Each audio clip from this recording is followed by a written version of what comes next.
So BRS నియోజకవర్గ ఖైరతాబాద్ అభ్యర్థి ఖైరతాబాద్ నియోజకవర్గ బీఆర్ఎస్ అభ్యర్థి మన్నె గోవర్ధన్ రెడ్డి. 100% దీంట్లో తిరగలేదు. 100% 100% టికెట్ వస్తుంది. సో అంత రెడీ చేసుకుంటున్నారా? అంత రెడీ చేసి డబ్బుల దగ్గర నుంచి ప్రతిదీ తప్పదు కదా. ఎలక్షన్ అయిన తర్వాత ఎలక్షన్ కి ఏమేమి కావాలనో ఏం సామాగ్రి కావాలనో అన్ని విషయాల్లో కూడా ప్రిపేర్ చేసుకుంటున్నాం.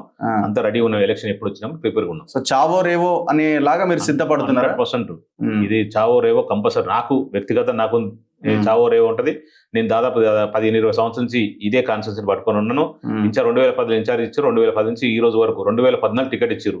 2014 ఇచ్చారా టికెట్ ఇచ్చారు. అప్పుడు ఉన్న పరిస్థితులు హైదరాబాద్ లో ఒక పద్మరావు గౌడ్ తప్ప ఎవరు గెలలేదు. సో నేను కూడా ఆ సందర్భంలో ఓడిపోవడం జరిగింది. 2018లో దానా నాగేంద్ర గారు వస్తే ఆయనకు టికెట్ ఇచ్చారు. 2023లో కూడా ఆయనకి ఇచ్చారు. 2 సార్లు నేను మోసపోయినా. ఈసారి ఖచ్చితంగా వస్తాను నమ్ముతున్నాం. కేసీఆర్ గారు స్పెషల్లీ పిలిచి చెప్పడం జరిగింది. కంపల్సరీ సార్ నాగేంద్ర గారికి ఏదో తెలంగాణ పునర్నిర్మాణంలో భాగస్వాములు అవుతాయని చెప్పేసి, ఉద్యమంలో ఎట్లా భాగస్వాములు కాలేకపోయినా అని చెప్పేసి ఆ కాళ్ళలో పట్టుకుంటే టికెట్ ఇచ్చిన గోవర్ధన్ ఈసారి ఖచ్చితంగా నీకు ఇస్తాను, పని చేసుకొని చెప్పి 6 నెలల ముందే చెప్పడం జరిగింది.